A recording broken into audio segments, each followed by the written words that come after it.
All right, nothing wrong with that. Okay, I mean, so we can make fun of it. yeah, it says we're live. So yeah, we got to clown on that, man. Before we get started, before y'all start trying to, go in on me saying that I got something going on because he's wearing a Wolfpack shirt. That's not me. I didn't. I got nothing to do with this man's dress designs. I got nothing to do with that. What's up, folks? What's going on, man? Uh, Yeah. Welcome back. Another Choose Your Theory podcast episode. This is episode 38. 38, man. Welcome moving right back along. Yes, sir. Appreciate it. How's the podcast going, guys? Seeming like you've been pretty consistent. Episode 38. That's pretty good. Yeah, we're moving, man. We got an episode every Monday morning. Usually six a.m. Mountain Standard Time that gets released. Sometimes we'll do two a week, which will be a Friday.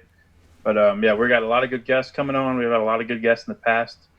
Got you back on. A lot of people enjoyed your episode, and it stirred up a lot of controversy because flat Earth is about as controversial as it gets. yeah.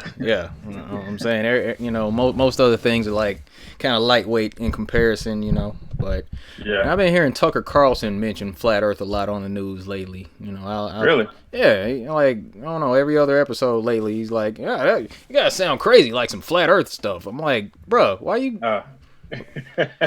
like that's as crazy as you can get in society. So, Right. or that's what they want everybody to believe, but it's actually flat. Anyway, yeah, man. Yeah, let's address my T-shirt, man. Our stuff is not video broadcasted yet, but you said you're broadcasting on your channel. Yes. So for anybody looking, this is not about a New World Order thing. This is about old school wrestling attire. Because I'm an overgrown kid. I just turned 36, but I'm still mentally 12. So I like my Wolfpack T-shirt. All good. No affiliation with the Illuminati or the New World Order. None. Never will be. Gotta give that disclaimer. We're not about the weird stuff with the kids and all that nonsense. So hell no. Yeah. Not even a little bit. All Just right. a fan of the old outsiders, man. Scott Hall and Kevin Nash. I was more about WWE D-Generation X, honestly. Oh yeah, I liked them both, man. I was a hardcore nerd at that time period. Yeah, straight up. All right, so Let's get to it, man. let's do this thing. So we got you on tonight. Come back on. We're gonna have you on regularly because we like you, and hopefully you like coming on. But with everything going on, we thought you'd be a good candidate to explain what's going on from a black man's perspective, because the world is chaotic as shit right now. True indeed. And we just had an episode the other night that we did with a friend of mine who's in the police force, so we got his perspective.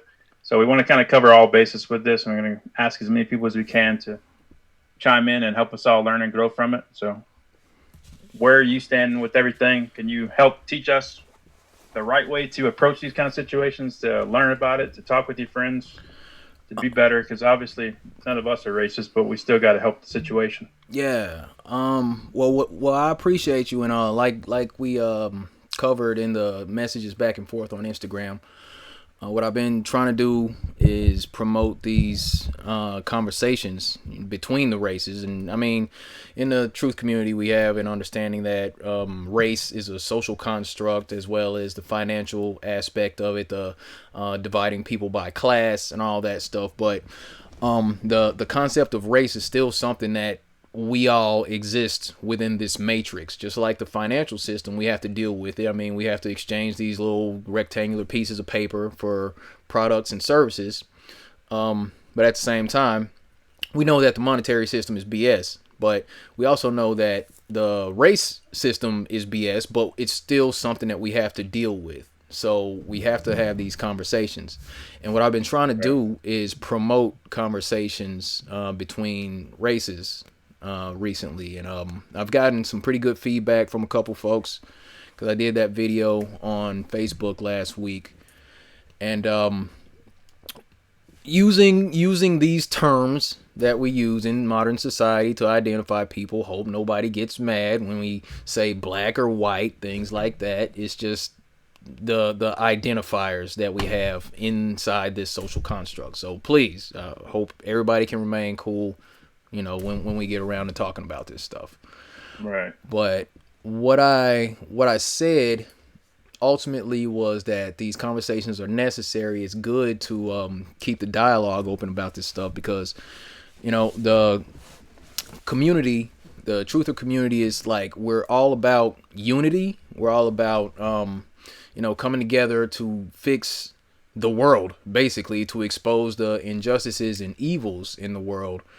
And a lot of people say that discussing race it causes division, but in actuality, I believe that it's necessary for us to move forward to have these conversations so we can understand each other a little better. So one of the main question that I had asked, which sounded a whole lot like how you approached me. The question I was encouraging was for white people, so-called white people, to find so-called black people that they don't hang out with, and maybe sit down and have a conversation with them and ask the question, what would you like for me to understand about what's going on in the world from your perspective? I think that's a really decent baseline to get things started. So, we can get a better understanding of each other. So, that's my thing. That's my thing lately. Not trying to cause division, but it is necessary to tamp down the aspects of racism in the country, because we do have to deal with this stuff. If we're all going to coexist, we got to at least acknowledge how we got to where we are. And and race played a pretty big part in setting up the country, the world, the way that it is right now. So that's kind of my thing. Yeah. Well, I mean, it's like you said, and a lot of cultures are different just from where people out in the world. Like it's just different everywhere you go. But if you're open minded, like they're people, they're just people. Yeah. Man and woman, just like us. Just people with just different ways of doing things and different. Yeah, we're all in this together. I just we were talking about this before we started the episode, that I just recently learned to appreciate the Black Lives Matter statement over All Lives Matter, and how that's a triggering situation for people. Because when I first heard all this stuff too, my first reaction was like, well, Black Lives Matter, that's kind of stupid. All lives matter. So I was that token person that had that same mindset. But after hearing some of these comedians and other people break it down and stuff in different perspectives, like saying that one lady said something about a house being on fire, like, hey, we have to go help this lady, her house is on fire. And then this other lady's like, well, what about my house? Like, yeah, it makes sense. When it's put down like that, it makes sense to me. And I feel stupid for not catching that originally, but it's all part of growing and learning, that we all need to realize that. Yeah, absolutely. That saying is because the black community is asking for help, and there is an issue going on there. It's not about all lives. It's about the lives that are being affected right now. You guys are asking for help, and there's definitely some problems and shit that we need to improve on. And with all the protests going on too, like just watching all the videos, like I'm happy to see how many different races are out there helping out. Like it's almost like a 50-50 mix almost, and that's awesome. There's so many people willing to jump in, and it's putting the whole country in chaos, but it's necessary. I mean, getting pushed around. Yeah, I mean, to a degree, we kind of have to upset the apple cart, because I mean, there's no proper way to cause change in the system, or like a calm, tranquil way. It's like we're trying to just affect change overall. From my perspective, this situation with George Floyd. Now, a lot of people are saying it may be a hoax. It may not be a hoax. They're saying it. The cop, Derek Chauvin, it's actually the guy from Cash Cab. There's people saying that. I saw that. They're saying that. Yeah, that guy. And they're saying George isn't even dead. That's why they had the closed casket, things like that. But regardless of whether that is a real situation or not, the consequences, the things that we have to deal with out of that situation is real. That was that play, that event that everybody saw, that was a catalyst for change. It's not making him a martyr, because like the definition of a martyr is like someone who sacrifices their life for a cause, something like that. And George didn't stand up and say, okay, you know what, I'm gonna go and be a martyr for this cause. I'm gonna allow the police to kill me in order for this. No, that he didn't sacrifice himself. He was murdered, in that context, and that was the catalyst for a lot of people to say, all right, something's wrong, that's it, we got to mobilize and we got to make something happen. I mean, it's pretty much like that. I appreciate you taking the time to look into that all lives matter aspect, because I mean, that's like a natural response. It really is, from a lot of people, and basically it just sounds like um it just sounds like they're saying, dude, shut up. You know what I'm saying? Yeah. It just sounds. I get that now for sure. Yeah, it's a kind of a dismissive statement by people that just want you to be quiet, get back in line, and just deal with it as the way things are. So I appreciate you for even clearing that up on your own, because I thought I was gonna have to go in on that one. Yeah, well, I want the listeners to know it too and think about it from what we were saying too. The way you just said it, it's dismissive to say all lives matter. That's exactly the problem with it. Is it just dismisses it? It's like, hey, shut the hell up. This all lives matter. We don't have time to hear what this problem is that you guys are having, which that needs to be addressed, and that's what we're going to try to break down tonight. We're not going to fix anything tonight, but hopefully we can get people thinking. No. I mean, but we can talk about like solutions to some degree. But here's my thing. I've been posting mostly, like the majority of my Facebook and Instagram, it's been flat earth and it's been police brutality. Flat earth and police brutality. So I mean, posting about this stuff, talking about this stuff isn't really new to me. And the idea that people are coming out with right now, defund the police, I don't think that's gonna happen. Because I don't think it's going to happen. I don't really think it's a good idea, because whatever they're going to replace the police with, I don't think it's going to, it's like the rollout of contact tracing. They're going to kick that up a notch. Like the spying, you know what I'm saying? Having all your text messages, all your emails. I mean, they already got that stuff, but they're going to try to kick it up a notch. The surveillance drones, AI, things like that stuff. Like, I believe it was Massachusetts, like they were trying something out for a month or two where they have these surveillance drones just flying around, watching to make sure that people are social distancing. Like if they don't have police, then they're going to roll out some other tech that's probably going to be like steps more further towards this dystopian nightmare that we've all painted. Control. It'll be curfews and military, and it's turning communist. Yeah, like they'll bring the UN troops in or something, or they'll start just using external military forces. It'll just that's a scary thought too. Yeah. So my thing would be like police reform. That would be like my main thing. There needs to be like widespread police reform.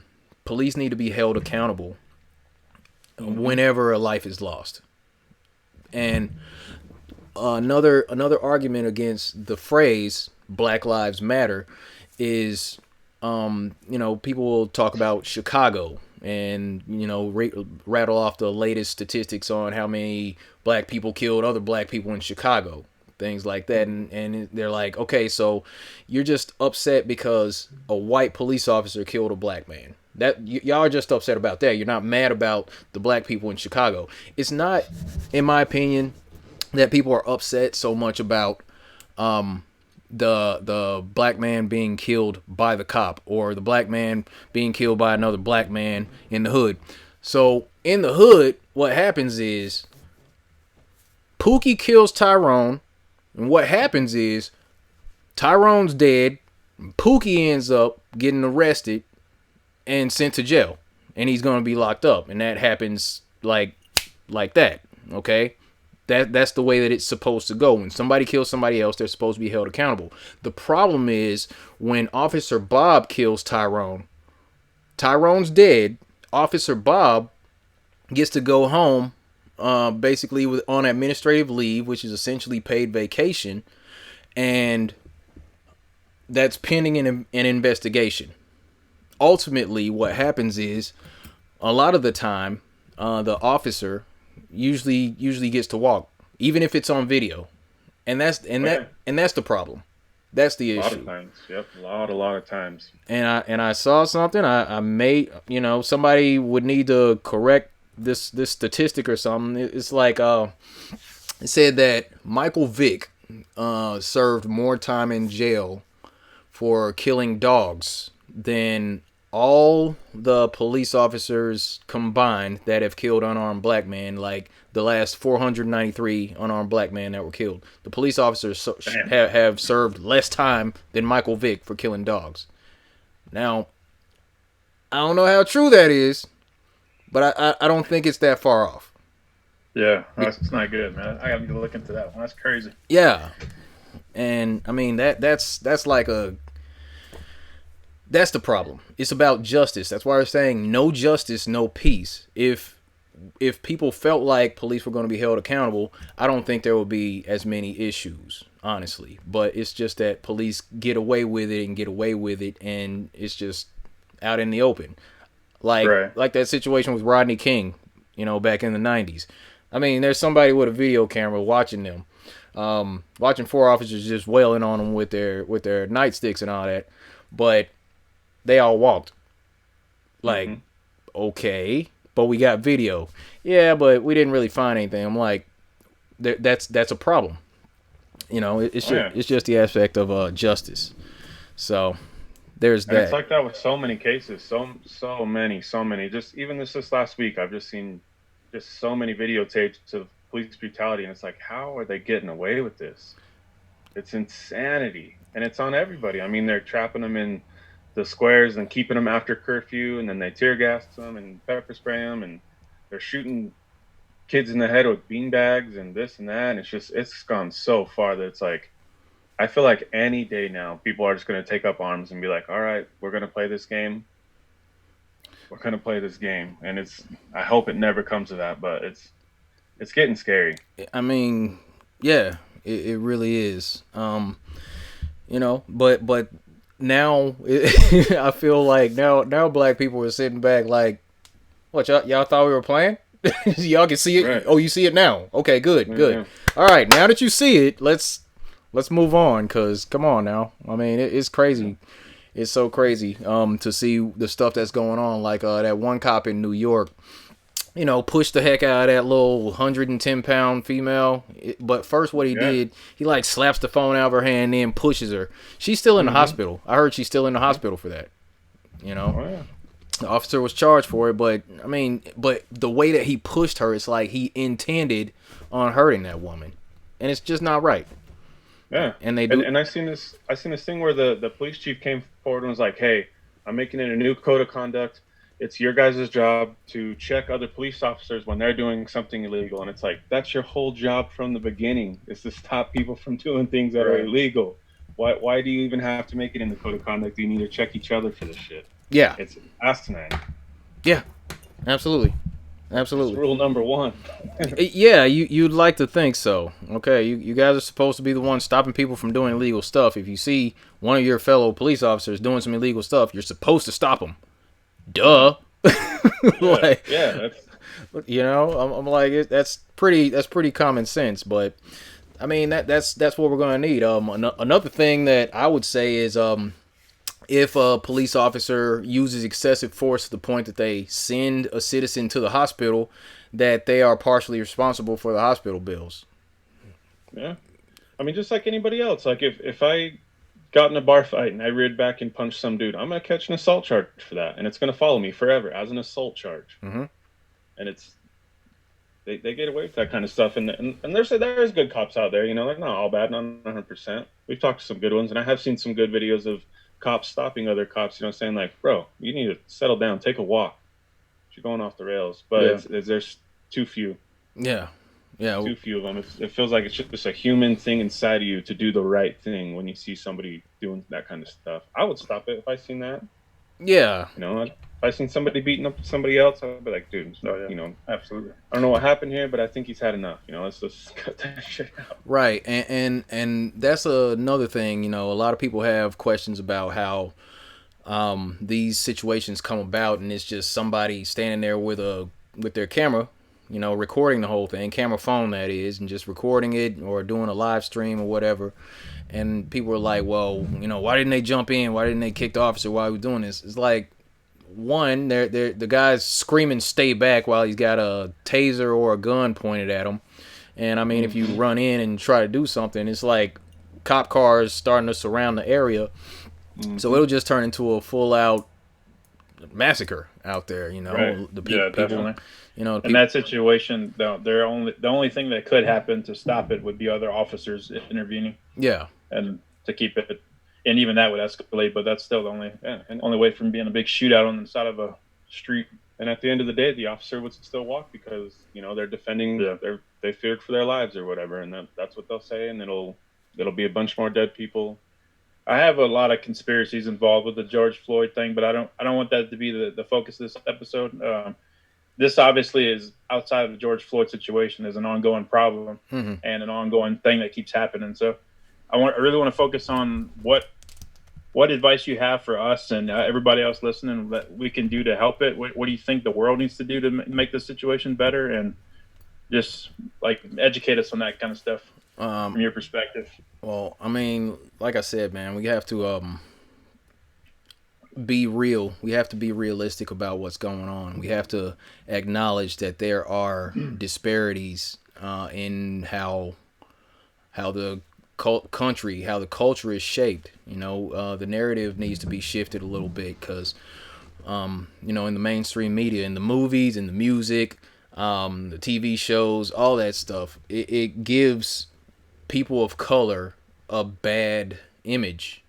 There's only like a few personality types that gets to hit the mainstream, and that's what if white people aren't exposed to black people on a regular basis, all they have is that input from those media sources, from the music, the movies, the TV shows, things like that. So you'll be thinking that we're all pimps and gangsters and we're all thugs or something like that, just uneducated. We can't string two sentences together clearly, things like that, and it's just not true. It's just that we're like violent, that we're angry, things like that. It's just not true. So we gotta battle that narrative by having those conversations, and that's my big thing. We need to understand each other better. That's a huge thing in my book, and I believe the racism comes from ignorance, and I mean it's not a bad thing. It's just you don't know what you don't know. But for sure, that's the main thing, man.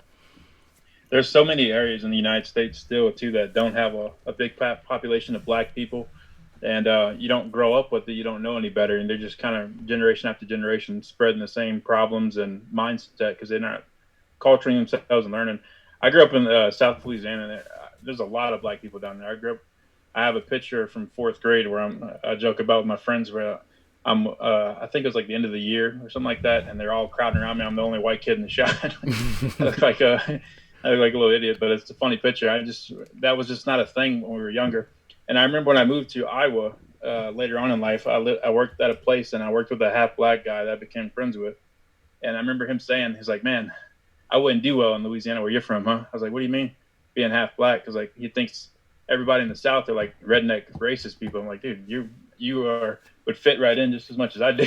Yeah. There's so much misconception all over the United States with everything. It's just we need to get out there and we need to start spreading more true information about everything and realize that we're all in the same country and the same nation together. Yeah. I mean, absolutely. We all want the same things.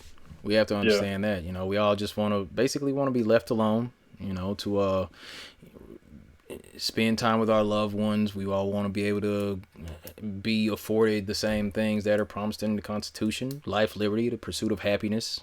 Safety, protection for our loved ones, and all that good stuff. I mean, just like anybody else. Nothing Right. too crazy. And just the idea that so many people are just saying all lives matter because people are saying that black lives matter. I mean, the definition of matter is actually pretty simple. It's just to be of importance or having significance. Like, these people run around saying, "Hey, my life has significance too," just so you know. Yeah, right. You know, having to say that is ridiculous. But then all lives matter. People be like, "Shut up, all lives matter." I'm like, well, society doesn't really prove that. So let's, just try to relax a little bit. Speaking of that kind of stuff, what other things that are going on in regular regular community and talking and stuff that's like misconcepted, like I thought the All Lives Matter and Black Lives Matter. Mm-hmm. What other things are out there that are irritating that people are just not getting that we can better understand? The aspect of disproportionate sentencing within the the judicial system. One thing that we see, the same slogan, no justice, no peace. It's just that there's situations wherein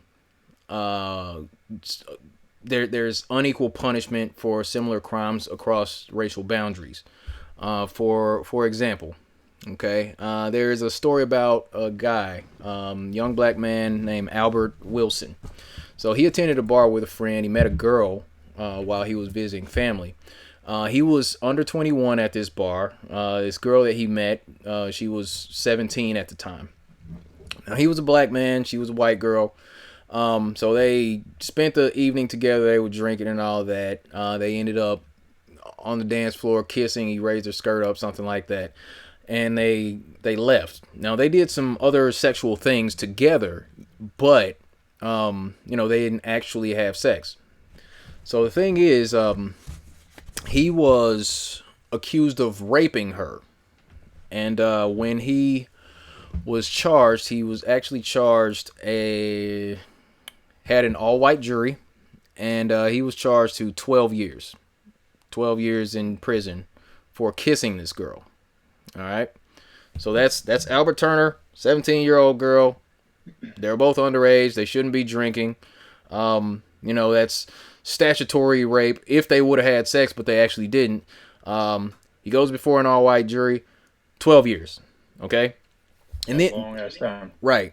And then we have Brock Turner, who was actually caught red-handed raping a girl in an alley. The girl, I remember that. He met the girl at a party. She was blackout drunk. He rapes her in the alley, and I think she was saying that he like put some other stuff inside. Like, it was some sick stuff that he did. Shit. Yeah, that was the kid that was the swimmer, right? yes, and the frat guy. Yeah. Yeah, he was a swimmer in and the the judge wanted to go eat because he was such an extraordinary athlete and he had a bright future ahead of him. So he was given. Didn't his dad have a lot of money too? Yep, that's the story. That's a big thing. Yeah, that's a huge thing. But he was caught red-handed raping this girl, and because his dad's got good money, he fits the description of somebody who can get away with that type of stuff. He was sentenced to 6 months in jail, and he only did 3 months. So, you know what the dad said at the end of the day? What's that? Boys will be boys. Boys will be boys. That's how that guy should be killed for saying that. Yeah, should be. I have daughters, so that kind of stuff is super infuriating. Yeah, like he should be dragged down the street and shot. But I mean, so that's another aspect of it, the disproportionate sentencing. It's so in your face in these situations. So one thing right there before you go any further, you said an all-white jury. That seems like that should never happen. There should be a law against that. There should be some diversity to a jury in every aspect, not just race, religion. There should be a mix of all kinds of different perspectives. Yeah, that are gonna make the final say on somebody like that. That's a big deal. Yep, and that needs to be something that's pushed too. Absolutely, and that I didn't even know that was a thing, man. That's good to know. Yeah, and I mean that type of stuff happens all the time, man. So brother gets 12 years. Brock, and he just kissed her. Brock gets 90 days out of a 180-day sentence, and that's bull crap. That's bull crap. That's not justice. I bet No, not even a little bit. I'm sure the girl doesn't feel right about that. I'm sure her parents don't feel right about that. I'm sure her friends don't feel right about that. But that kind of that is what another aspect of people would call white privilege.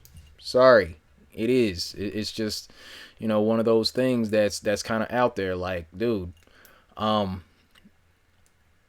those situations pop up, and that I believe is what people are talking about. It's not. Yeah, I definitely see that in that situation. Can you give me any more examples with white privilege? Because that's something I don't know much about either. Even though I'm Okay, white. okay. There was It's a a privilege that I don't know, I guess. okay. There was another situation where okay, you remember that college scandal last year? With all the celebrities like paying these people. Okay, so check it out. There was a situation in 2011. A girl by the name of Tanya McDowell. She was homeless at the time, and she enrolled her 5-year-old son. Now Tanya McDowell is a black female.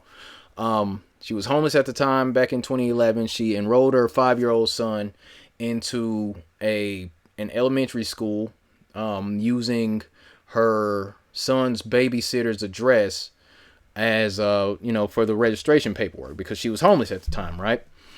So because of that, she was using that district to get her child into this school. She was arrested and charged with first-degree larceny and sentenced to 5 years in prison for that. Wow. Okay, now going back over here, now on the other side, we look at Felicity Huffman. This happened just last year. We found out that there was this huge college scandal, that there were all these celebrities paying this mastermind. So, they would basically get their kids into these good Ivy League schools and all that. Felicity Huffman, in her case, she paid the mastermind of this whole scheme $15,000 for them to cheat on her daughter's SAT score to get her into a better school. Okay? She was given a prison sentence of 2 weeks. Jeez. And she served 11 days of a 2-week sentence. She had the weekends off? I mean, she must have got off for good behavior or something like that. So Jesus. yeah, not even a not even a didn't even make it 2 weeks. You get out early on a 2-week sentence, like, goodness, That's insane, but that's that's an aspect of it, and it's not just white privilege. It's also the money thing. It's not what you know, it's who you know. If you can pay off somebody, sure. You can slide the judge a couple dollars. I mean, and you can bargain for a lighter sentence. That type of stuff, man. See, that homeless lady situation, once they found out, they should have went to him and like, look, what's the deal? If she gave him the truth and was like, this is what's going on, like, I'm homeless, blah, yada, they'd be like, well, how can I help? This child obviously needs an education. Let's keep him in the school. Let's figure out your situation, see if we can get you guys into something or, something. Let's figure something out. Like, you can't take people to prison. And I'm sure she lost her kid, and it just goes down further and further. God, it makes me sick. I know, it's sickening and infuriating. Yeah. So what can we do, man? I hate hearing problems and not have a solution or a plan or something. Is there anything we can start to do to make this kind of stuff better? Is it just alerting people to it? Well, I mean, it's got to start with that. It's kind of like that AA 12-step program. The first step is to acknowledge that there's a problem, and that is the problem in itself, because a lot of people won't acknowledge that there's actually a problem. Yeah. Well, I think a lot of people are now, but still not enough. Yeah. So because a lot of people still sit back and they're not involved in it. So, like, I was talking to a guy at work, and he said, if this ever came across my house or this or that, then I would just fight back or this that. I'm like, yeah, you say that. So what example are you talking about? Like, I was telling him the stories about the police walking by and pepper spraying people just sitting on their porch at their house after curfew. Yeah. Oh, I dare him to do that. This sound like. You're asking for trouble, man. Like, you're just sitting back. That's a shootout, not a part of it. Yeah. Shootouts aren't going to help anything. If it all comes to that and we go to another civil war, that's one thing. But these little small shootouts are not going to fix anything. We need a bigger plan, a better plan. Yeah. It's hard to say because like if you're peaceful, they still You get walked on. you still get walked on. If you fight back, it escalates. If you do nothing, we're right back to square one. Right. That's the challenge here. But it's So like you have to go to one full extreme, all in, or nothing's gonna happen. yeah. So there's got to be like legislation that's drawn out to get these things in line because it's systemic. It's systemic, and what we're seeing now, as far as this backlash, the rioting, and all that, we have to understand how the past shapes the present. Mm-hmm. Okay, and here let me go into this other thing. You guys, Go for it, man. you guys familiar? Okay, so there was a situation back in the day titled redlining, and I've been meaning to talk about redlining on on the channel, but still trying to get my notes together. But I scrambled and I was able to put together a few cliff notes today. So, are you guys familiar with the concept of redlining? No. Okay, so let's go. I'll start this off by talking about black on black crime. Okay, because that's something that we hear a lot of. When people say black on black crime, they'll rattle off the issues about Chicago, and if all lives matter, then why are black people killing black people in the hood, things like that. So let's look at not so much the what, but the why. So I believe this type of thing starts off with economic disparities, and what we're talking about here is the aspect of redlining. Now, what redlining is, back in, where are we at now? Okay, so during Franklin Delano Roosevelt's administration, he came out with the New Deal. And what the New Deal did, basically, it cemented racial inequality for generations to come. And what happens is it started these two organizations, the Public Owners Administration and the Fair Housing Act. And that was the Fair Housing Act of 1968. And what that did, that basically prohibited the occupation of properties except by the race that they're intended. Meaning that the federal government, what the government did, they provided these maps, and what they did on these maps, they would look at the sections of the cities, and they would paint, they would mark this area as green, and this is a green zone. This is a good area. Okay, the red zones, that's usually where the black people stayed at. That was categorized as a more risky area. So the federal government, they take these maps and they give those maps to the banks as guidance as to who they will and won't lend money to for housing loans.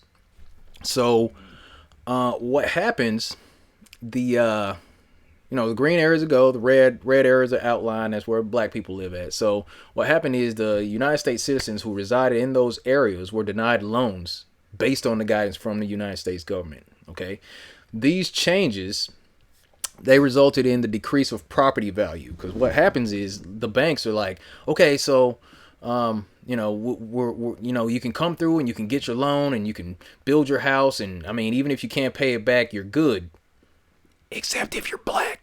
That's basically what happened there.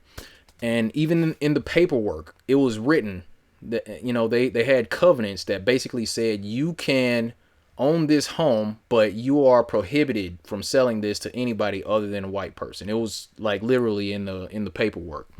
So so that's why we have these community. You got your black community. You got the suburbs. Where you can build wealth in these homes. You can actually own your home and develop equity and all that.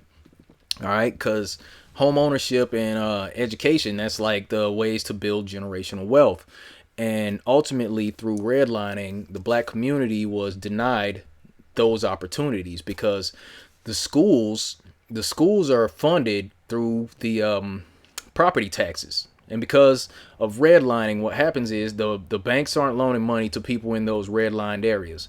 The property value decreases. So the property taxes are that much less. So less money's going to the schooling. So the schooling or the schools, they don't have funds for the adequate teaching resources. The teachers are underpaid.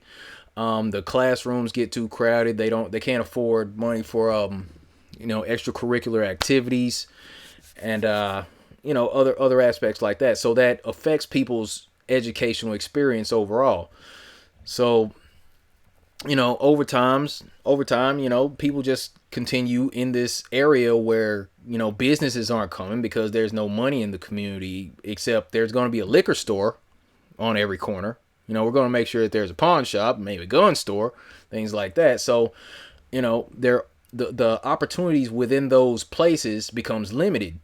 Well, people gotta live, they gotta eat. So if they can't legally make it happen, they'll end up turning to less legal avenues to get by. So they'll kind of turn to crime, and they're not getting business loans because they reside in those red line areas. So people turn to crime, and the whole aspect of black on black crime, I mean, it just makes sense because crimes are going to be committed from one demographic to the other based on the density of that demographic in that area. So if you're in a black area, there's going to be more black on black crime there. If you're in a white area, there's going to be more white on white crime, and so on and so forth. Even the Latino, Latinx, community, there's going to be more crime between them based on proximity. But the only time that we hear about that aspect of it is black on black crime, when people were talking about Black Lives Matter, things like that. So that's another one of those retorts. But that happened kind of by design. That the whole redlining system, it took money out of the community. It took away the avenue for people to create wealth inside those communities. So people are always talking about how they got out the hood. Like, yeah, it was set up as a trap, basically. Mm-hmm. And that happened like 50 years ago, and what we're seeing now is the result of that. So this whole aspect of black people need to just pull up their bootstraps, pull themselves up by their bootstraps, stuff like that. It's like, the system kind of hamstringed them like from the beginning, before you even got here. And the misconception is that everybody starts off on this level playing field. And I just asked you guys if you had heard about redlining. I talked to, and you guys were like, no. I talked to a buddy of mine earlier, and I asked him, I'm like, Josh, have you heard of redlining? He's like, no. That's what I'm saying. Most of the country doesn't know about this stuff. So it's like another aspect of the continuing education to say, we get these stereotypes that black people are just lazy, that we don't work hard, that we don't want anything better. I heard one guy talking to his daughter, and he was like, they just want to be ghetto. Nobody just wants to be ghetto. Nobody wants that. But that's where people end up based on what happened back in the day. So right. There's that. So it all kind of comes down to basically a broken system. Yeah. The black community's kind of set back behind the start line. Essentially. And that sucks, man. I definitely understand what you're saying now. It gives me a better understanding. And it's good to know about this redlining thing because I didn't know anything about it. Yeah. Well, and it's not in effect anymore, and I hope things are getting better. It seems like things are getting better. Oh, no. According to a study in 2017, it was found that redlining still has effects in most major cities in the U.S., including Chicago, which is the prime example of, black on black crime. Black on black crime. So, aside from you can sell your house to anybody though now, correct? I don't know. It's that would they though? Would they? Because there are videos in the internet or on the internet. There were situations where a black family would move, through whatever circumstances, move to one of these green zones, as it were, and the kids would come out and terrorize the black family's kids, like out on the street, throwing rocks at them and stuff. Like that type of stuff happened here in the U.S., and it's like painful to hear, and it sounds messed up. And these things aren't to incite guilt. It's just to say, try to understand why we are where we are right now. Why everybody thinks the way that they think. Why this particular demographic is like that. It's a systemic problem. I'm actually wanted to put up like this little 4-minute video. It's like a quick video. It's about systemic racism that this guy goes over, and he just breaks it down. There's like implicit bias. Like if two individuals, a black man, white man, go through the education system, go to college, they get the same GPA, and they come out. The implicit bias is that, say the guy's name is Jamal and the other guy's name is Kevin. Because Jamal has a more black sounding name, he's going to get fewer calls back than Kevin. I mean, just things like that. It's like racism is just kind of woven into the fabric of society, and that's the thing that we have to try to root out. So, I mean, it's a big project for sure, trying to get this stuff squared away. But I mean, it's necessary if we're going to move forward peacefully as a society. And I hope a lot of that stuff is just like an older generation kind of setback thing. And I hope people are, teaching their kids better nowadays. So within the next, generation or so, everybody can just be like, it's just a name, or it's just this, or it's just that. Like, let's just do our jobs and let's do them well. Hopefully the guy next to you is just, just as good at doing what you're doing, if not better, and you guys can be better together. I don't know. Yeah. And I've listened to another podcast that has nothing to do with this kind of stuff, but they got on the subject recently. It's Mike Swick. He's an ex-UFC fighter. He's got a podcast called Real Quick with Mike Swick, and he was talking to a black fighter recently, and they were dissecting the situation as well. Mm-hmm. And he made a good point that in like 100 years or so, maybe more or less, we're all going to be one color because we're all intermixing. That's something that's growing more and more over time too, and eventually, I mean, once that happens, the shit can't exist because we're all going to be a neutral color basically, and then hopefully that crap dies out. But we got to resolve that shit before all that. But I'm just saying, it's something weird to think about. It's definitely in the works. Like, I don't know if you've ever done a DNA test on yourself, but I mean, I'm from all over the world. Yeah, we're all mutts, man. It's so stupid to break it down to race, man. Yeah. Anybody in the U.S. is a mutt. Yeah. I have a ton of different nationalities in me too. Supposedly down the line, there's black in our family too, and you wouldn't tell because I'm white as hell. I think mine got a lot of Norwegian, 1% or slightly less than 1% African, and I'm like, I guess. I don't know. It's just dumb to dwell on the dumb details like that when we're all humans on this flat Earth. Yeah, absolutely. Like what I did there, Daryl? Yeah, I saw that. I appreciate it.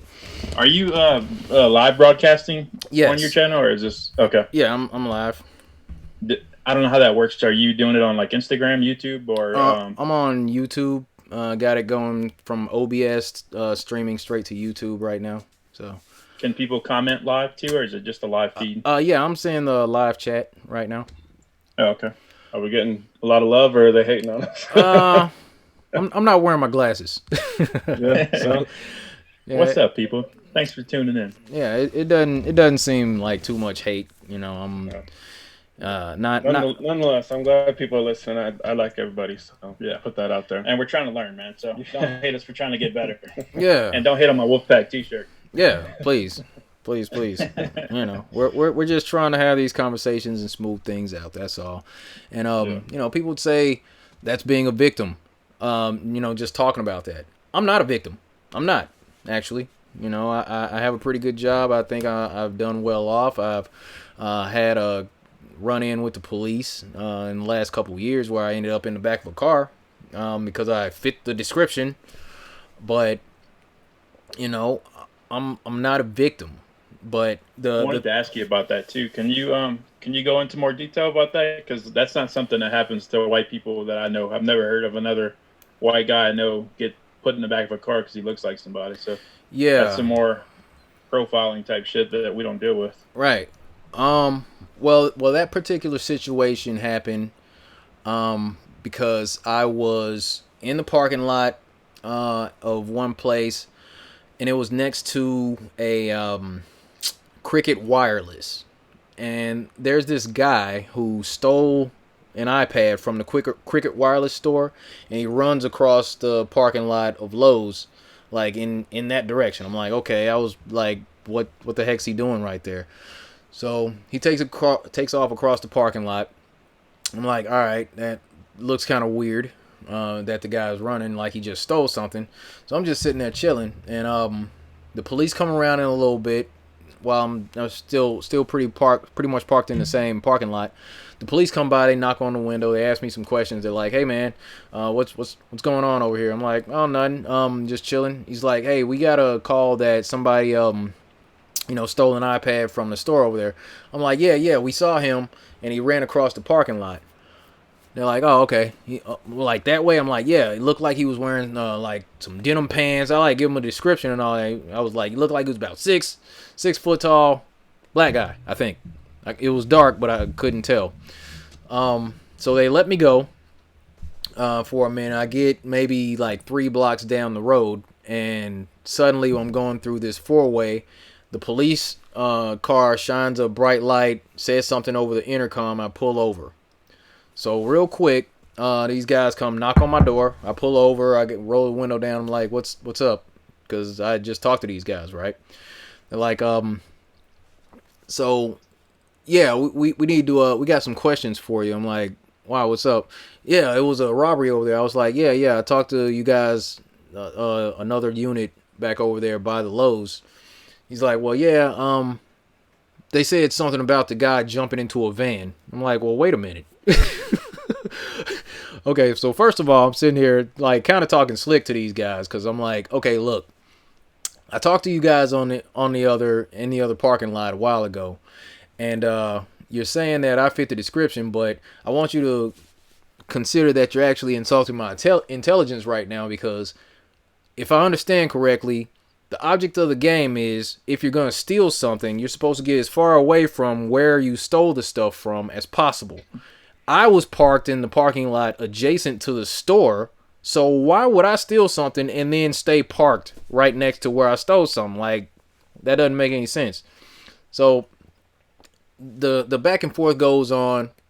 The guy grabs my arm. I'm like, "Man, just let go of my arm." He lets go of my arm, takes me out of the car, puts me in the cuffs, throws me in the back of the car, and he's just asking questions. I'm not saying anything because I have the right to remain silent. He's like, "So, I mean, do you have an iPad in your van?" I'm like, "Yes, there's an iPad in my van," which happens to be, where is this thing? It's around here somewhere. Yeah, this iPad right here is my iPad that was in the van at the time. Not stolen. It had a cracked screen. I told him, "Yeah, there's an iPad in my van, but I didn't just steal it from Cricket Wireless." "Do we have permission to search your van?" "No." No, I do not consent to a search. So they can't go in the van unless I authorize them to do so. So I'm just in there, man. He's got the cuffs on, nice and tight, and I'm just sitting in the back of the van, back of the police car, not saying a thing. And he's like, asking me questions. I'm just like, "Dude, I told y'all I didn't do it, man. Like, why would I stay in that same parking lot?" "But okay. Well, we're just gonna have the person from the store come and verify your identity." I'm like, "All right, whatever." Ridiculous. And then the girl finally gets there. They have me get out of the car. They're still shining a light in my face. I can't even see who the person is. They bring her over, and she just says, "No, that's not him." So what would happen if she said that was him, man? They just escalate from there. Yeah, it would just escalate, dude. I'm saying, stupid, bro. They probably would have beat me up, threw me back in the car. It would said, "Freeze, get down." I would be like, "Dude, I'm already in cuffs." Were these white cops? Yes, they were. Man, that's embarrassing, man. Just a little bit. On behalf of my white folk, that's pretty embarrassing. Yeah, and I've driven past situations where there was somebody on the side of the road with the cops. They got the lights flashing and all that. I'm like, damn, I'm glad that's not me. And this is like a Friday night. I'm on the side of the road, in cuffs in front of the police car, and it was me. So ultimately they had to let me go because she identified that it wasn't me after I told them, Yeah. But that was a quick little run in. It wasn't bad, like I got beat up, but I'm just like, come on, man. It didn't make sense. Yeah, it's still embarrassing and degrading. Yeah. You're guilty until proven innocent, just like that right there. Yeah. Basically. So there's a guy on YouTube, I don't know if he's still around or not, but he used to have some really funny videos that are pretty messed up.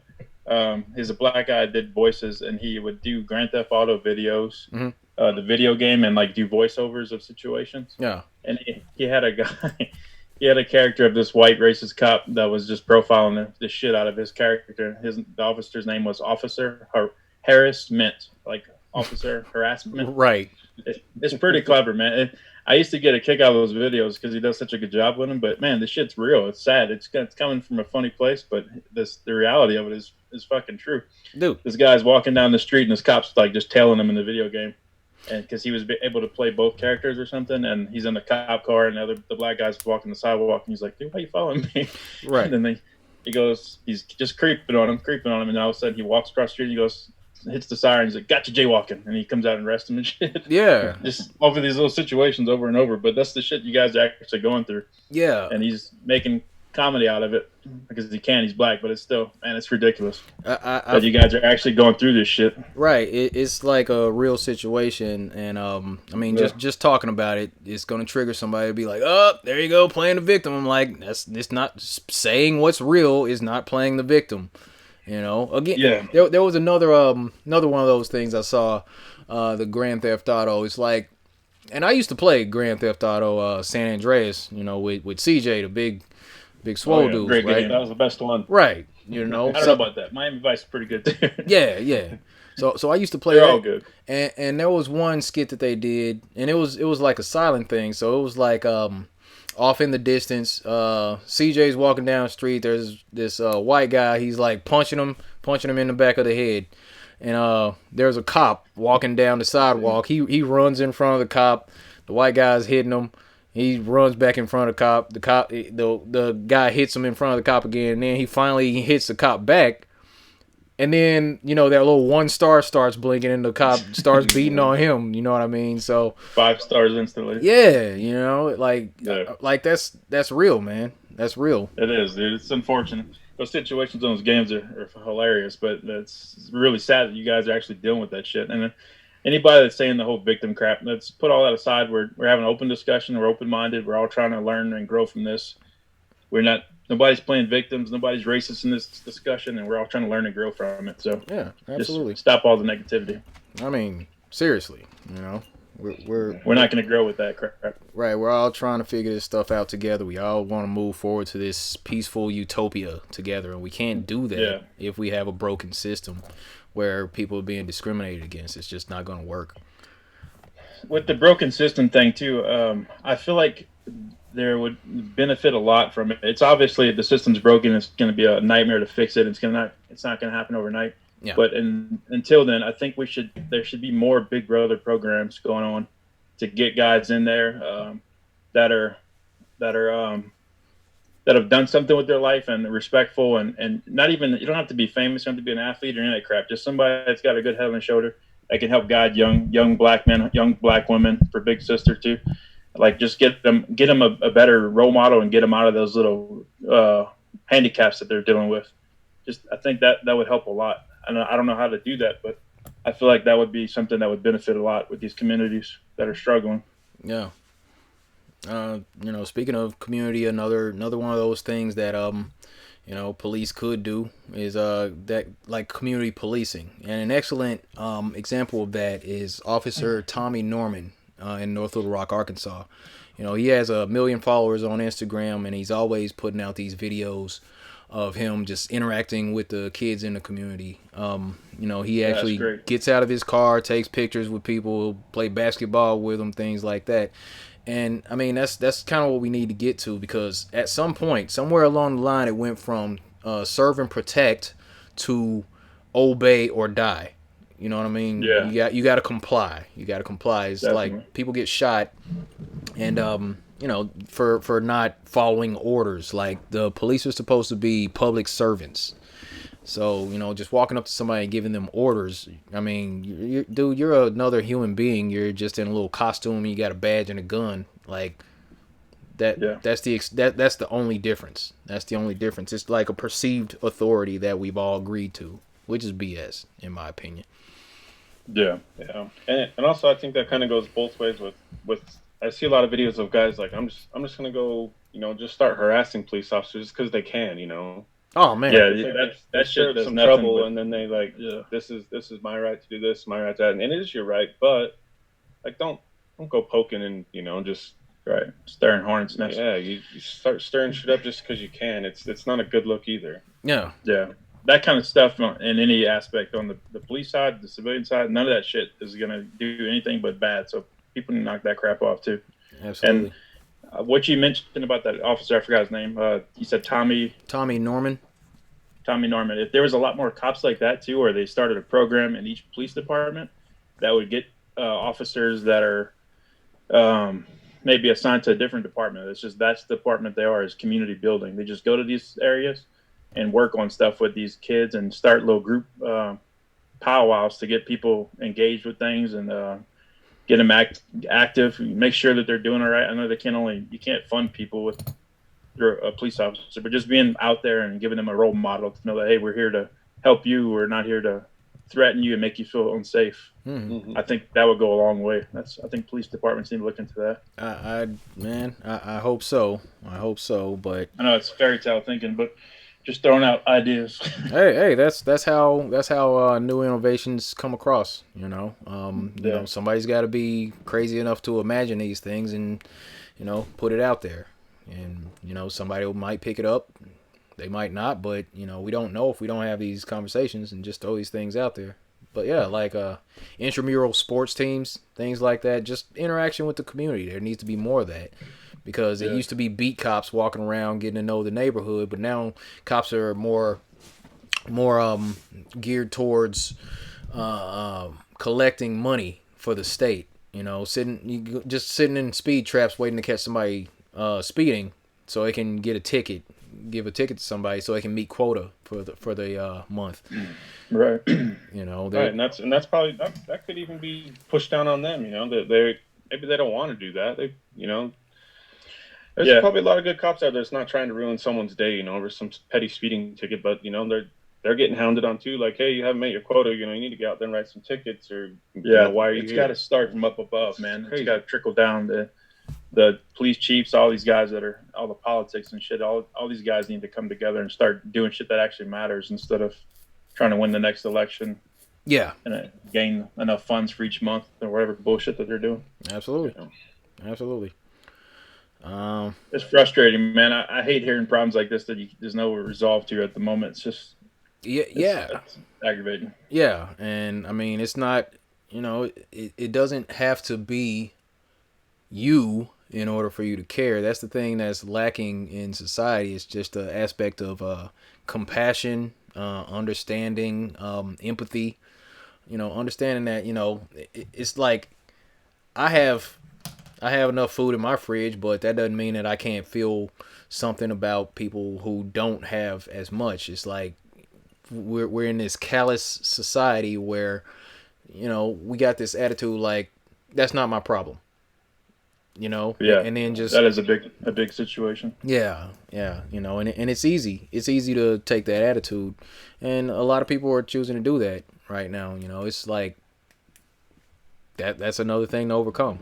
People become callous, seemingly heartless, and just not really concerned about what other people are going through. And I think that's where a lot of this comes through. I feel like I have to confess that I do that sometimes. We all do, man. I feel like I came out struggling, so sometimes when I see some other people struggling, I'm like, look, man, if I made it, you can make it. Like, I can't just hand it to you. Yeah, you got to get out there and do it. Yeah. So I'm bad at that. Like, if I see somebody ask for money or something, I'm like, no. Yeah. I probably could give some money, but at the end of the day, like, I wish I just knew that it was going towards the right things and this and that, and that's a hard. Yeah, with beggars, that's a different animal, man. That's a whole other story. Yeah. Well, I mean, you feel for them though. Like, maybe some of them really are veterans, and I know that veterans are, similar. They go and serve the country and put their life on the line, and when they come home, a lot of them, go down a dark path, and that's a sickening subject too, man. That there is veterans out there in those situations, but you got a lot of professional beggars too that capitalize on that shit. So yeah, I've seen that. I remember a guy, I was asking for money. I got, passed him up, got on the bus. He got on the bus with us. We jumped off, went to a Blimpies, and that dude pulled out a wad of cash. I'm like You son lunch of is a on bitch. you, bitch. Yeah. A whole like little church bus pulled over, and everybody gave him money, and he pulled out a wad of money. Yeah, dude, I was like, that's a job, man, and they're hiring. The professional beggars are out there. They're all over the place. I actually seen him do a shift change, in Fort Collins, Colorado. I was parked somewhere. I didn't know what I don't remember what I was doing, but I was killing time for about 30 minutes or so. There's one guy begging on this one thing, and he had his own little corner. And then this other guy met up with him, and they like swapped. They swapped out, and then he went home. I guess his shift was over. Mm-hmm. You want to play Xbox, and then the other guys are begging now. It's like, dude, what the hell are y'all doing? Yeah. They had their own backpacks and their whole system. Jeez. Yeah, man. You're a veteran too, right? You served in the Army? Yeah, I did 8 years in the Army. So yeah, that's right. Yeah. Do you see that? Like, do you know? I'm sure you have seen it with maybe a lot of friends or this. They come home and it's like things aren't the same. It's not like I don't know how to explain it.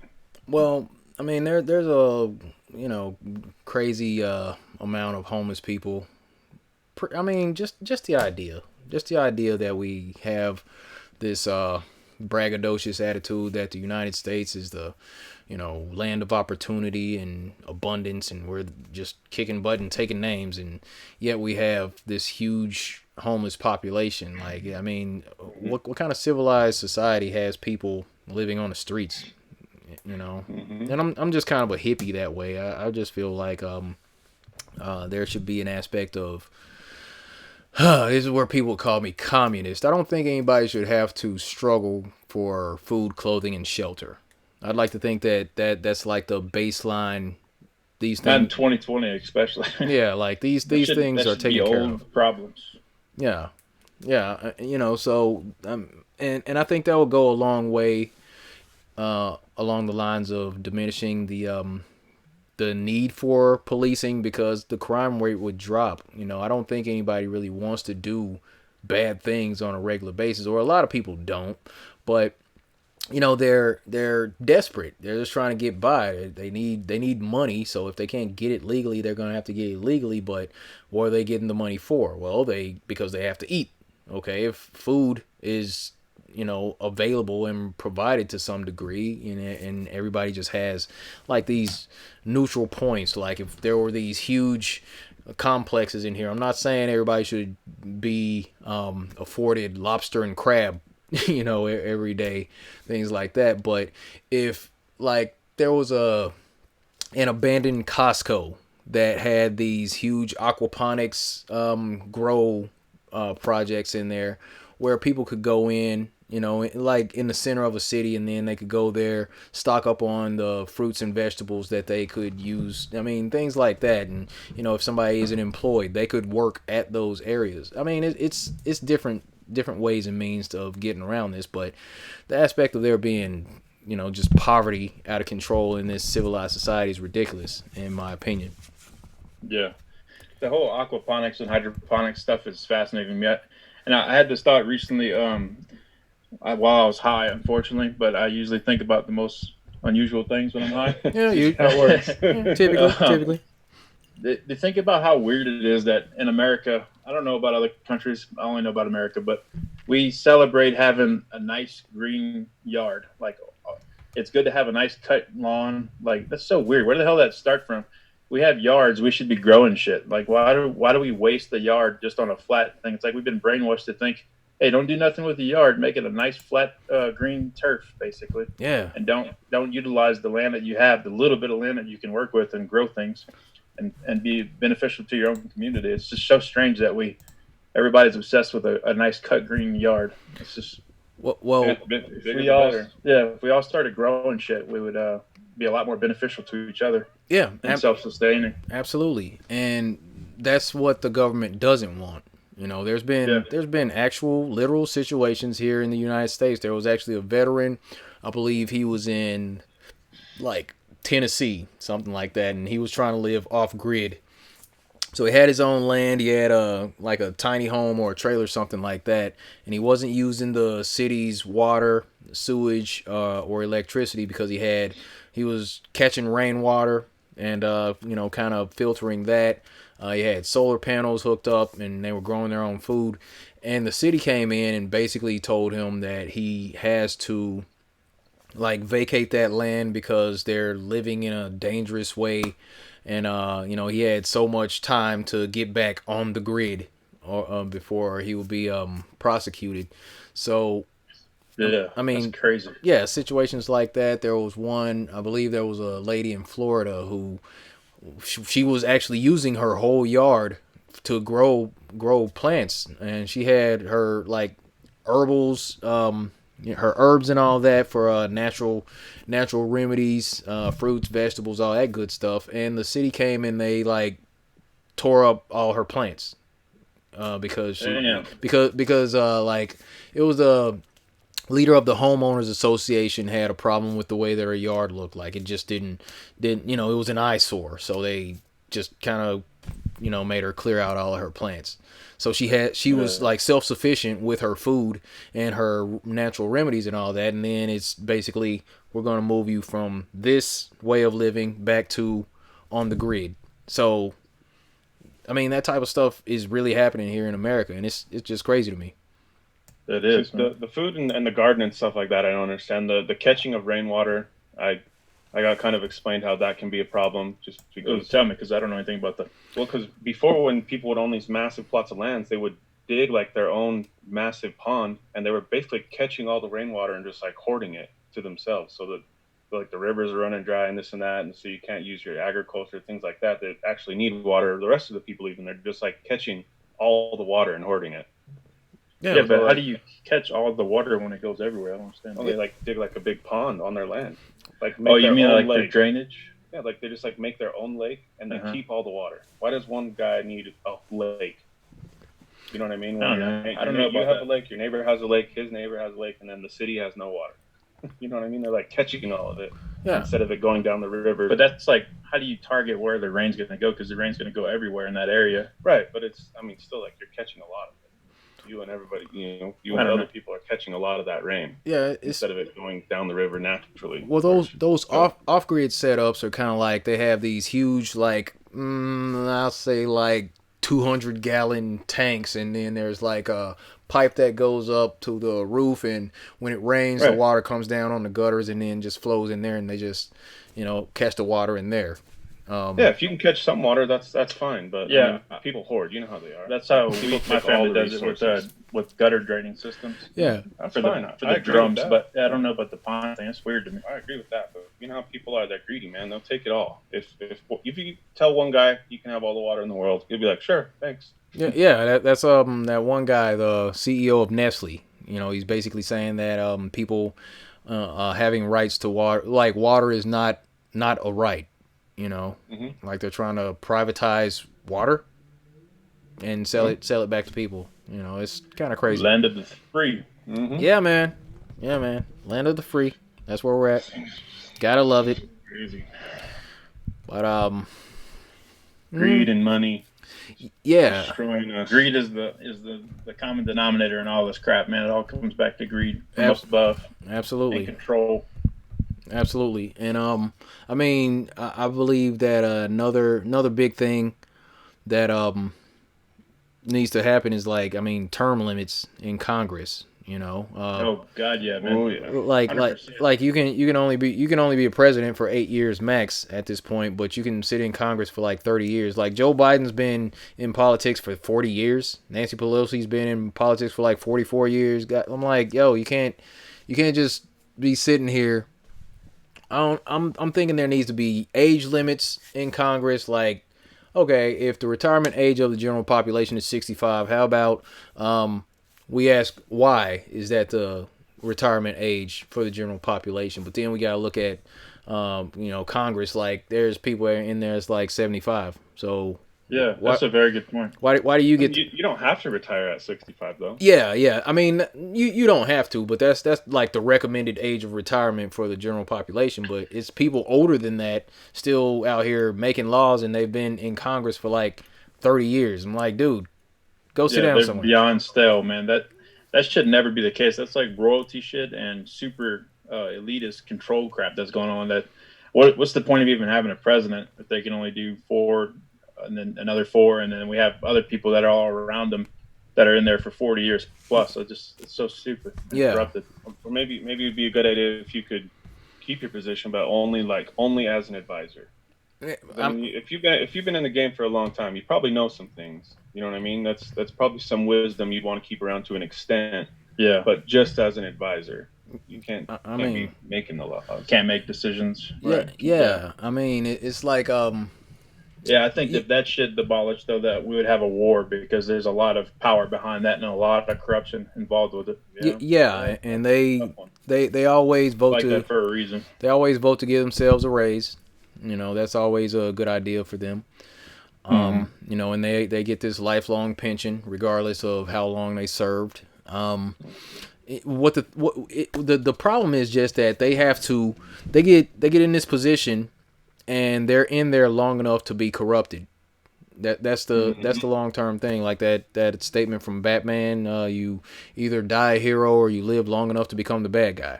You know, great movie. You know, that's what happens with these politicians, man. I believe so. You know, a lot of them end up being bought and paid for by these lobbyists, which is legalized bribery. You know, and they'll just end up serving the interest of those corporations that give them so much money. So, anyway, we're broken system on the bottom and the top, man. Yeah, it's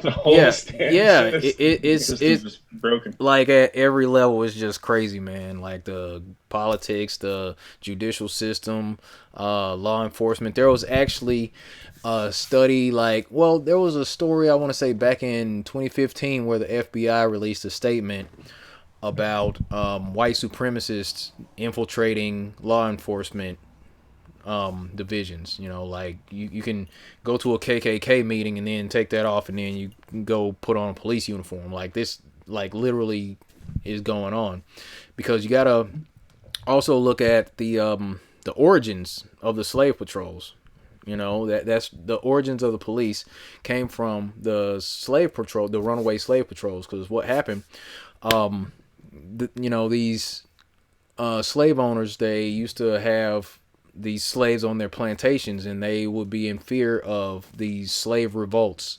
So what they did, they would commission some guys and give them uniforms, give them guns and badges and cars to chase, slaves when they run away.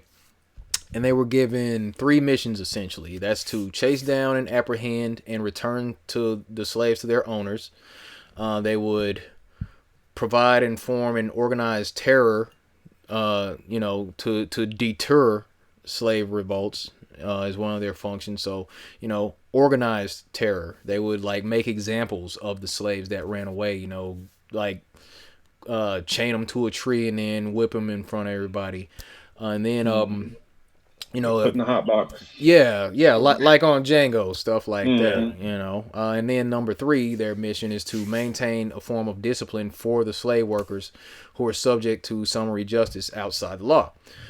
And they would do that by means of physical and psychological violence towards the slaves.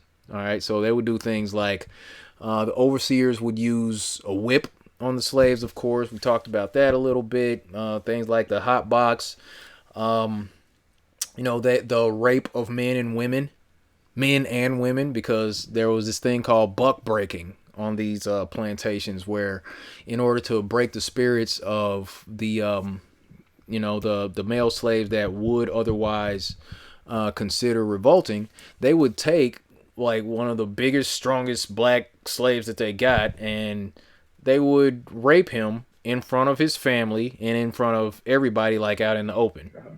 So degrading. Yeah. So they would. So degrading. I mean, so they would do that in front of his wife and kids. Can you imagine that for a second? That's some pretty messed up stuff, and that was going on during chattel slavery. And they, during that more psychological violence, they would intentionally break up families.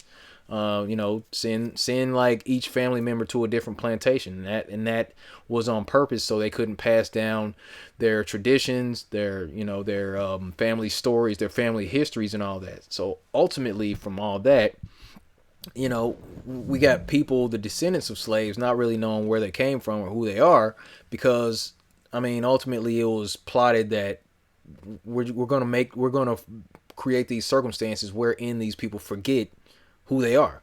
So all they're gonna know is that I was a slave, or this person was a slave, or that's all that they would know. You take it down generation after generation, and that's how that would go. And then just general just like the worst conditions. They didn't really see the slaves as like human beings, so they would do things like deprive them of food, and use that. They would like work them from day to night and deprive them of food and whip them and put fear in them in all these different ways. It was just crazy stuff going on there, man. And the runaway slave patrol, that's those things that they would implement, to put fear in people. And that's the origins of the modern police force, actually. It's kind of the same thing. After Jim Crow, it was, when they would have a situation where a black person that a freed slave or something would commit a crime. I mean, they just changed the name. It's the same thing. They would go find that black person that committed that crime, and a lot of times they would end up being lynched out in the open. There used to be picnics set up, where there will be an event held, where it would be planned that we're gonna go find one random black person. We're going to terrorize this person. We're going to barbecue them. We're going to string them up, beat on them out in the open. They would put like flyers. They would put ads in the newspaper. This is what's going on after church. So after Sunday service at noon, we got a lynching at 1:30. So be sure to bring your picnic baskets, your little blanket and all that, so you can watch the festivities. And I mean, that type of stuff happened, man. They would find somebody based on skin tone alone and, just lynch them out in the open. And then... I don't even... That's so insane, because it's like even if they thought of them as like a pet or a workhorse or whatever, you know what I mean? There's not human, like nonetheless, like you wouldn't go do that to like a horse. You wouldn't do that to... And like people would show up like, I'm looking forward to this. It's insanity. It's disgusting. That's what I was about to say. I don't think that's white people, man. That's demons. That's white people that have completely lost all moral ground and been hijacked by demons. That's my take on that kind of stuff. Because no normal human could sink that low to be that sick to another human being, man. It's like a mental illness if you want to go watch that. That's just gross. Yeah, but and seriously, there's pictures. There's pictures on the internet. I promise, if you go on to Google and just type in lynching and then go to images, you're gonna see some stuff that's kind of disturbing, like a dead body hanging from a tree, and then there's this guy just pointing at it like, yeah. I've seen that's what it is. And there's kids turned around smirking at the camera. I'm like, this is ridiculous. That it's crazy that's what was going on. But that's not humans, man. But these are facts. These are facts. This is where we're all at. So, talking about that stuff, it's not victim mentality. It's just American history. Speaking of American history, what's your stance on Black History Month? I feel like Black History Month is kind of a slap in the face. I mean, because out in the open, it's the shortest month of the year. Like, come on, man, really? It's like a joke as it is. Yeah, because it's okay. We'll give them a month of Black History, and it's basically going to be we're going to give them Martin Luther King. We're going to give them Rosa Parks. We're going to tell them about Booker T. Washington, Eli Whitney and the Cotton Gin. I already said Martin Luther King and the Civil Rights Movement. And then we're gonna call it good and make it the shortest month of the year. And it's like a regurgitation of the same stuff. We got the "I Have a Dream" speech from Martin Luther King, but that's not why he was killed. What Martin Luther King was killed for ultimately was that he started talking about trying to even things out economically. Like towards the end of his life, he was coming out like, hey, we've been screwed in this system. Basically, y'all need to cut the check. because he was talking about the aspect of housing discrimination. He was talking about how, when the country was starting to open up, the banks would give free land to white people, and they would give them loans to get equipment to work their land, to cultivate their crops. They would give them discounts on seeds. They would give them loans to get all the equipment and stuff. And then it was just economic exclusion. It was another aspect of that. So what Martin Luther King was talking about was kind of trying to even that out. That's around when they're like, okay, he's trying to take money. Trying to actually create some real change other than, let's just coexist peacefully, nonviolent. And it sounds good. It sounds great. Nonviolent, treat everyone as equals, judge a person by the content of their character versus the color of their skin. That makes sense. But essentially he was talking about reparations. And that's another conversation that needs to come up, that I feel, because if we can identify these situations, then they should be compensated. Like, I believe that there was a situation where there were Chinese people who were put into internment camps here in the Pacific Northwest, and they were given reparations for that treatment. Like, I believe that there were like Chinese slaves that they were brought in, and they were forced to work on the railroad system. I believe that system or that situation was squared away because they gave money for reparations to the Chinese. The U.S., due to the Holocaust, which some people argue didn't even happen, but who knows. But the U.S. is under the Obama administration, he came up with this crazy plan to give Israel $380 billion. So, and that's over the next 10 years, or over a course of 10 years. So basically $38 billion a year is going to Israel. And that comes out on a daily basis to a whole lot of money. Okay. That's all. Calculator. Yeah. I'm like that. Here, let me work this out real quick. Hold on. 38,000,000. Let me see. That's million 000 divided by 365 equals $104 million a day of taxpayer dollars goes to Israel, because of what happened with the like compensation for the Holocaust. But that didn't even happen in the United States. Yeah. Like that's not even our business. But that money's going to Israel. But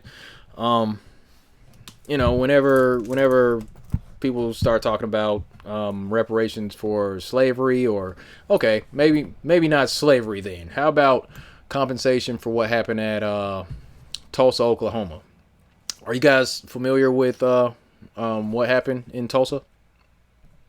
It's ringing a bell, but I'm not clear. All right, so there was brother. All right, so there was I actually put up a video presentation a couple weeks ago. It was about Black Wall Street, and that situation was in Tulsa, Oklahoma, back in 1921. There was there was heavy segregation. So what happened is the black community, they're like, all right, well, you don't want us intermingling with you all. Okay, fine. So what happened is they built up a town by the name of Greenwood. And, I mean, because the black people could only shop within that area, the black dollar circulated more in that neighborhood than, like, I don't know, like 8 times more than normal or something like that. So the money just kind of stayed in the neighborhood. And then because there were like clubs and bars, things like that white people wanted to come to, then they would come in and they would bring their money also. So this place had tons of businesses, schools, hospitals, like these big, huge, beautiful houses and all that. And like they built up this place. They called it Black Wall Street. It was an amazing area. So what happened 99 years ago, there was one gentleman from that area who, um, so what was happening outside of that community? There was tension with the KKK, and the KKK was kind of looking at that area in Greenwood, like some of the white Klansmen were coming back from World War II, I believe it was, or World War One. It was some war. Anyway, some conflict at that point. I believe World War One. And what happened? There was jealousy because there were black people that were doing better than them. So I mean, back in that time frame, it was like, how dare they? How dare these black people have a grand piano in their home and I don't have a grand piano in my home?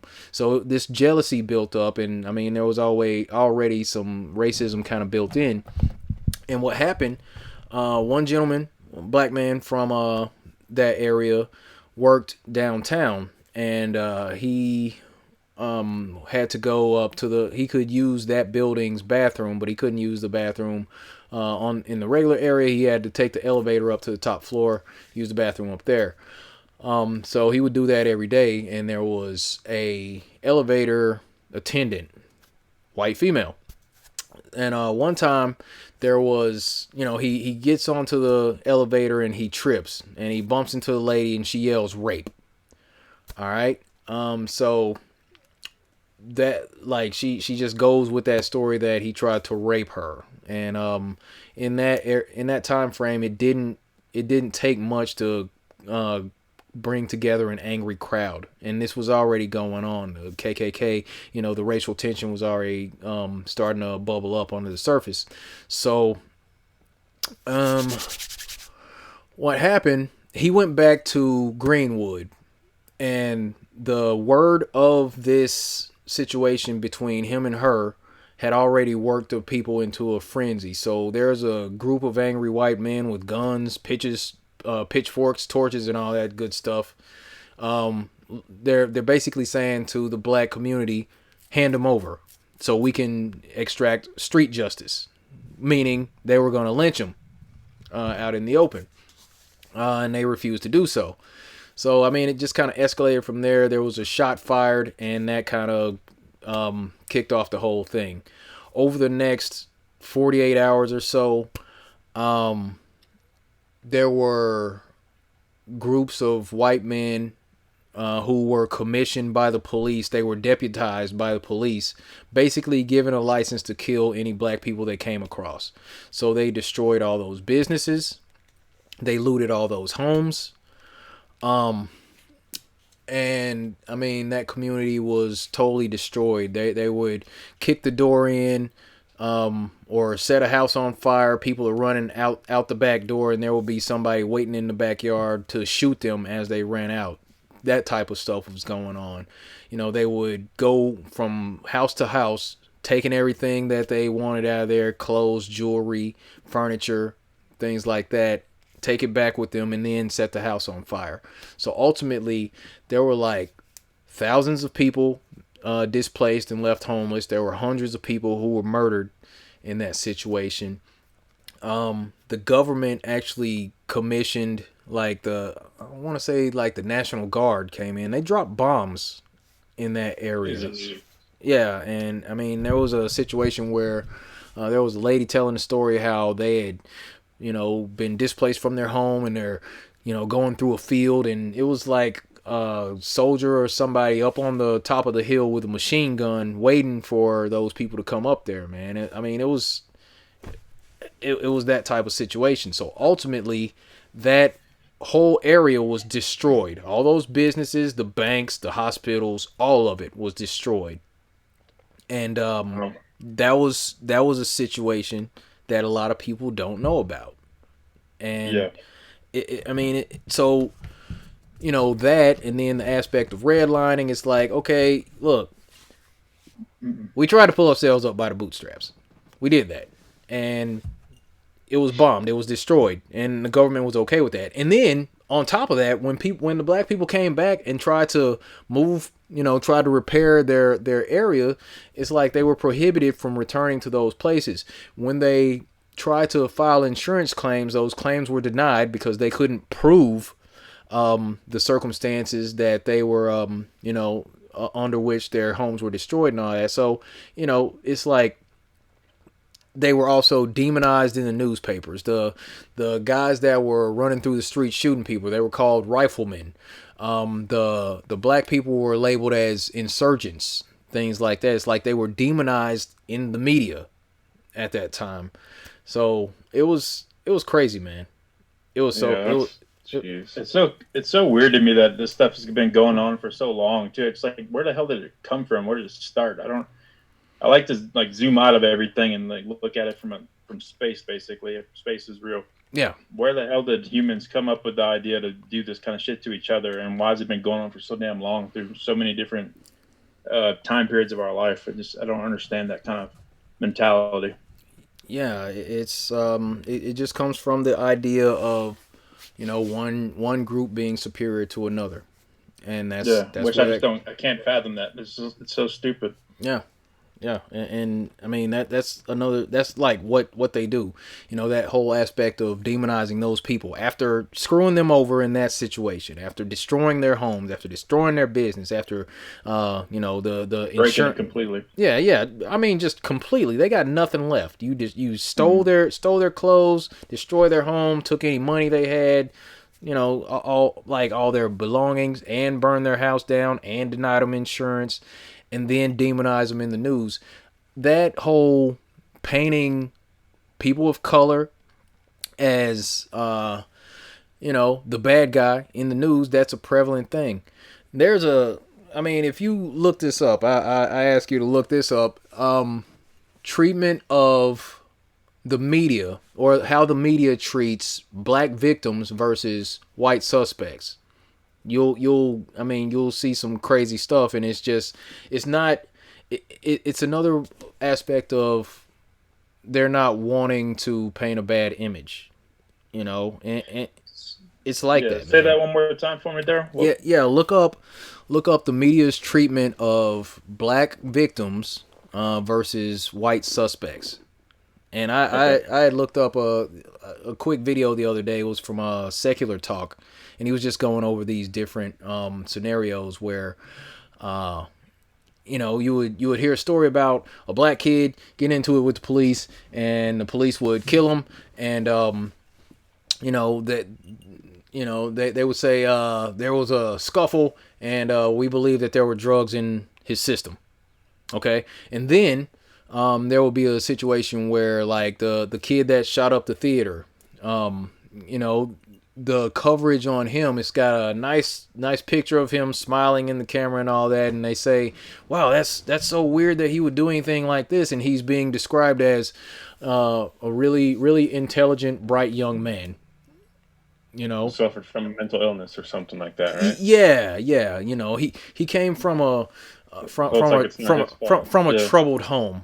It's like the media will provide cover for a serial killer, ultimately, like a mass shooter, and then when a black kid gets shot by the police, they're like, yeah, drugs in the system, and it's like psychologically what it does, it dehumanizes that person. So people look at it like, it's for the best that he's dead now because he was on drugs. It's part of our programming, man. Yes, they're trying to program us. Yeah, and it's just understanding that type of stuff. And so many people are just plugged into the mainstream media, and those mainstream ideologies are pushed out to everybody, and they're just like, well, that's just the way it is. Yeah. He was a criminal. It's unusual. What, he shot? What? That's crazy.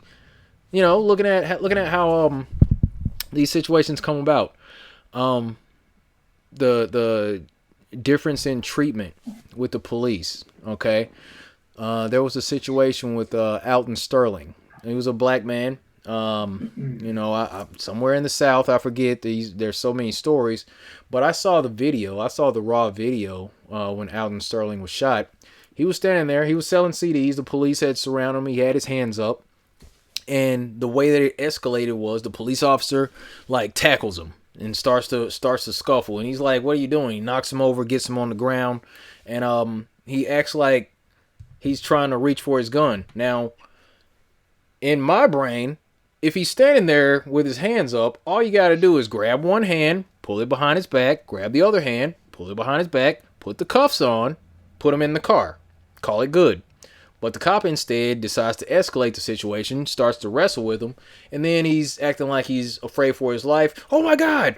And he just puts like 5 shots, just pulls off 5 shots real quick and kills him right there on the ground. Right. Okay? And I mean, after that, the media's like, yeah, we heard that, he had some other run-ins with the law, a drug-related charge, something like that. I mean, that type of stuff happens all the time. But then the treatment, it's like when Dylan Roof went to that church and killed those, like he sat there, he had a white supremacist manifesto on his Facebook page or whatever, and then he just goes to this church and he sits there for a while. He does the Bible study with the people. Heard he prayed with them and all that, and then he kills 9 people. Damn. And the police show up after he killed those people. He's apprehended alive, and they took him to Burger King. Jeez. Well, he's white, right? Yes. We took him to Burger King. Took him to Burger King before they took him to the jail. They took him to Burger King. That's about as evil as it gets, man. Is that going to a church and doing shit like that? Yeah. To people that are off guard and trying to do the right thing, and man, that's so evil. Yeah, and I mean that's the type of common thing that is just out there all the time, and it's just the aspect of it's different treatment. Like, what do you mean? This guy was, selling CDs, or Eric Garner selling loose cigarettes and gets killed because he's put in this illegal chokehold. Like, right. Damn, man. So when, a white kid goes and shoots up a place, the police apprehend him alive and bring him in. But when a guy's selling CDs or selling loose cigarettes, he ends up dead. Like, there's something wrong with that. And when people 100%, and when people like refuse to acknowledge those things, that's where the frustration comes in. But yeah, I can imagine. I appreciate you guys, taking the time to even listen to this stuff, man, because a lot of people won't. I'm seeing people in the chat like, all right, I'm out. Sorry, it's the truth. Oh, dude, I've been spending the last several days just watching all these police brutality videos, and it's really starting to wear on me. Yeah, it is, man. I was in a long talk earlier today with my brother about it all. We're both trying to grow from it too. It's just we didn't grow up racist, and we grew up around a lot of black people, a lot of black friends, and it's so frustrating and aggravating to understand and try to figure out a way to help. And it's aggravating, man. We both came to the conclusion that about the All Lives Matter thing too at different times, which was cool. We hadn't talked to each other about it until today, and we both on our own came up with that thing that that's not the right message, and that is wrong to throw that All Lives Matter shit out there, which we normally just stay neutral. We don't spit shit out unless we actually know what we're talking about. But in our heads, we're thinking, all lives matter, but that's just the wrong mentality. Yeah. I mean, we all know, all lives matter, but yeah.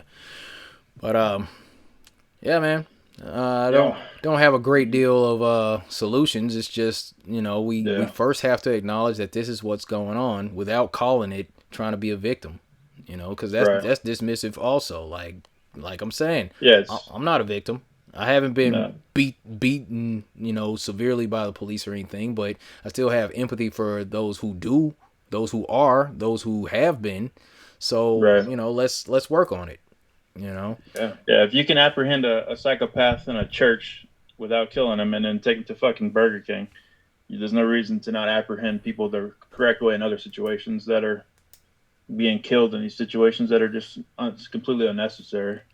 A lot of police problems comes from lack of training. They need to all be doing jiu-jitsu. I'm a strong believer in that, and I think it should be mandatory because that neutralizes all this kind of crap. There's no reason to do any of these stupid murders if you actually know how to apprehend somebody the right way and then let them go to court and deal with it the right way and the safe way. Yeah, absolutely. But yeah, man. Thanks for going through all this with us, Daryl. We're all growing, learning. Anytime you want to come back on to speak your mind about anything, we'd love to have you back on. We're going to jump into our second time guest, 6 questions with you, a little bit lighter. All right. Let our listeners and your listeners get to know a little bit of different side of you. Okay, let's do this. You ready? Did you read them over? All right. Yeah, I got them. Let me see. Where? So everybody knows too, I forgot to tell Daryl, so he's kind of shooting from the hip. So. Absolutely, absolutely, all good. Let me see. Where did you send those? Okay, I got it. All right. So yeah, let's do this thing with these questions. All right. Let's see. Question number 1: If you could time travel one time there and back, which time period would you choose? Man. Could be future or past. Ooh. All right. Yeah, I'm gonna have to go to the future because being a black guy going to the past and just you know what I mean. That's a great answer for this episode, man. Yeah, dude. I'm gonna. I don't feel too safe going to the past. No, I don't think. Yeah, black guy got the locks and all that. It's not a good look for the past. So I'm gonna have to go to the future and see what's going on, man. I want to check out like 2035 to see if we actually took out the New World Order, if we actually got rid of the Illuminati, if Q's plan actually went through and they took down the deep state. I want to see what happens in the future. What comes of 2020, because this looks like a serious turning point for a lot of different things. I want to see what's going on later, man. Yeah, I agree with you, man. We're in a very crazy time right now, and the next couple of years is going to really show if this shit is real and the deep state is going to be taken out. And if it happens, man, it's going to be a game changer. And hopefully that helps the system all together, and we can reduce this racial tension and bullshit that you guys are going through too. Yeah, absolutely. Because there's a lot of evil coming from up above. Right. You're going to go in the future like 15 years and then come back, man. You're like John Connor, and it's going to be like, the Terminator's coming. We need to. This how you're going to stay alive. It's not white versus black. There's machines everywhere. Right. Dude, it's us versus the machines. We gotta work out this race stuff quick. The machines did this to us. Yeah, man. That's a scary thought. All right. I can't punch a robot. That shit hurts. Yeah, dude. I'm saying it looks pretty bad. Like, you gotta have some like Sabo rounds to take those things out. It's pretty crazy. Yeah. All right, number 2. What's an unusual pet peeve of yours? Oh, you know what? As far as a pet peeve goes, and I wouldn't say this is even unusual these days, but a pet peeve of mine is seeing people driving around with a mask on inside a car with all their windows up while they're alone. You know what I mean? With the gloves on and everything. Yeah, dude.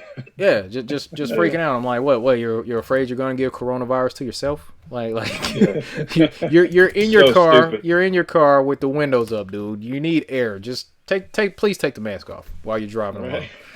I was telling JP this the other day.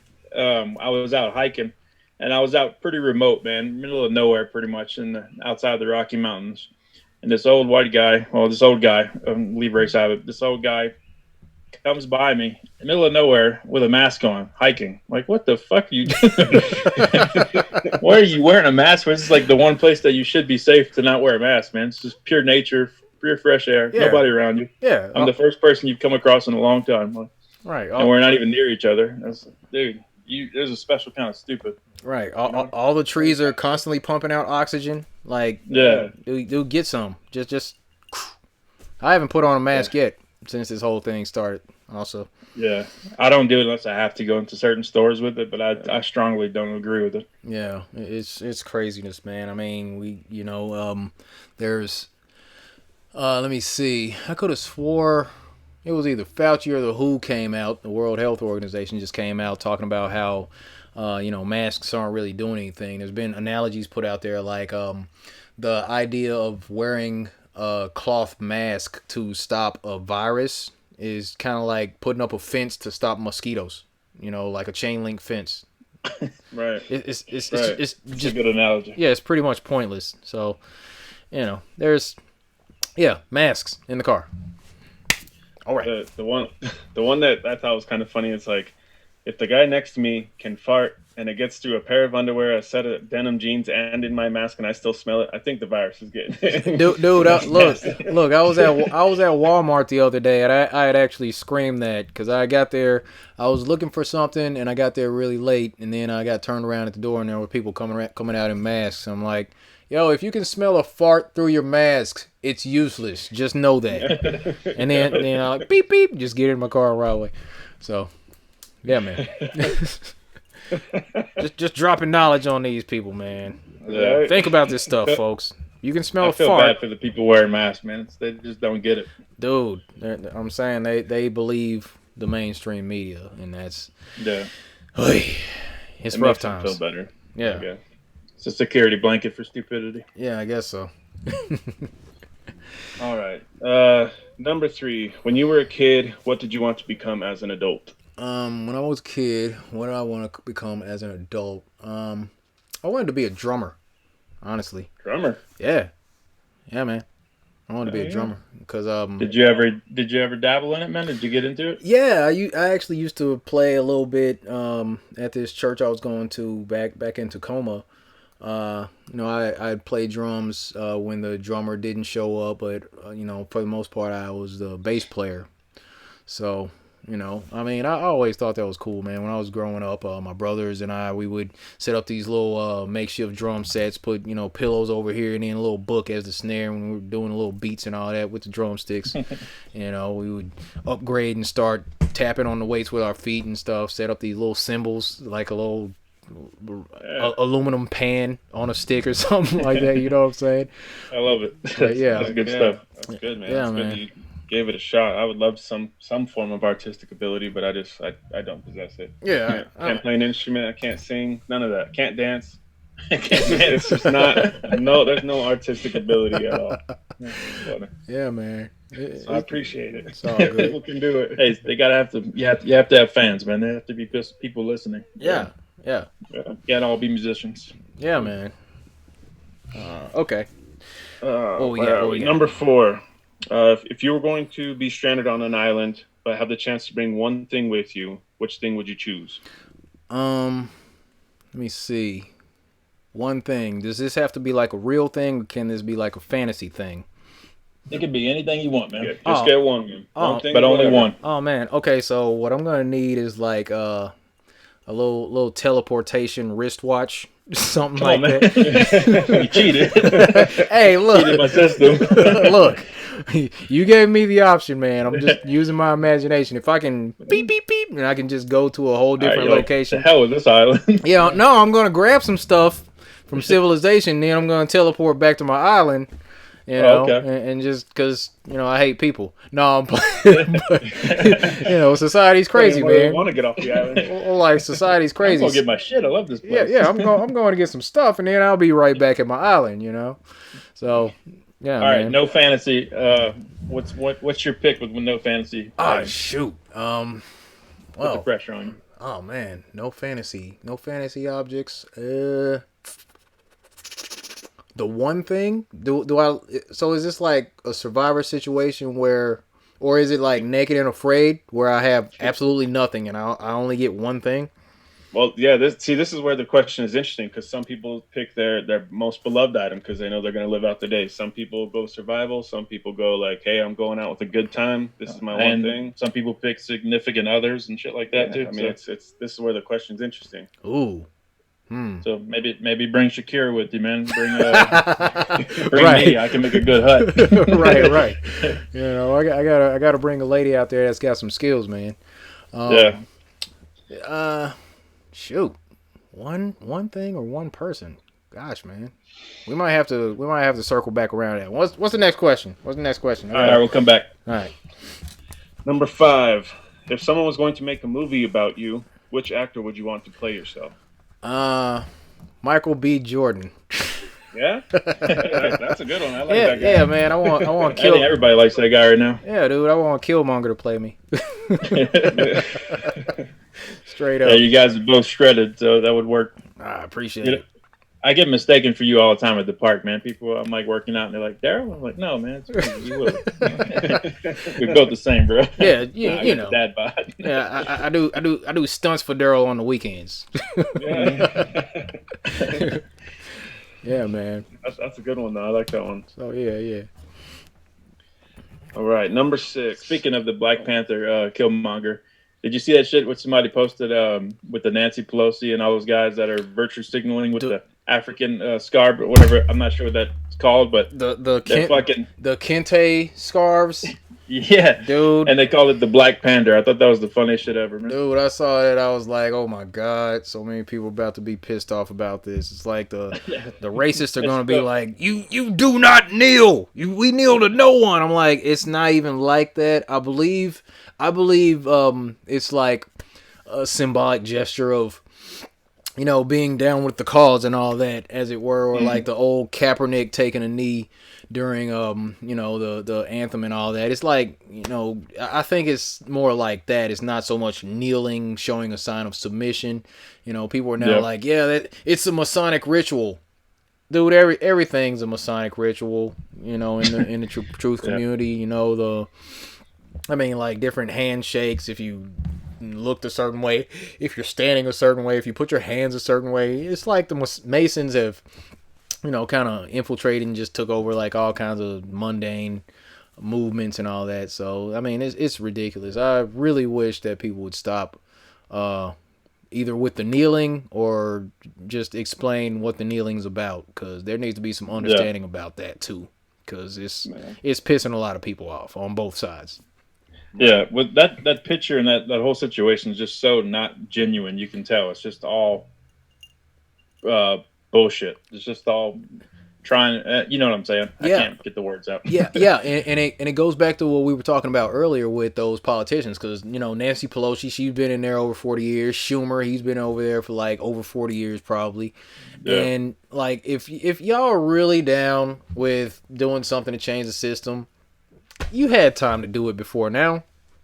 Exactly. You had plenty of time. That's a long ass time, man. They should have had some stuff like we talked about earlier, community growth development plans for the bad parts of town where the guys are not be able to get out of the rut that they're in. They should have stuff that's helping those kind of guys and bragging about it because they've succeeded and they have had plenty of time to do it, but they haven't. It's just exactly. They want the black vote and that's it. Yeah. And they do that type of thing like every 2 years, every 4 years, just the pandering. Sickening. Yeah, and it's just shameless, and yeah, they're gonna get they're gonna get roasted for that. I'm gonna be looking for some memes and all that tomorrow, or some stories. They'll about be out that. there. The internet is ruthless. Oh yes, oh yes, yeah, man. All right, back to your questions, man. All right. Sorry about that. Segueing. It's all right. Side notes. Number 6. What's the best advice you've been given?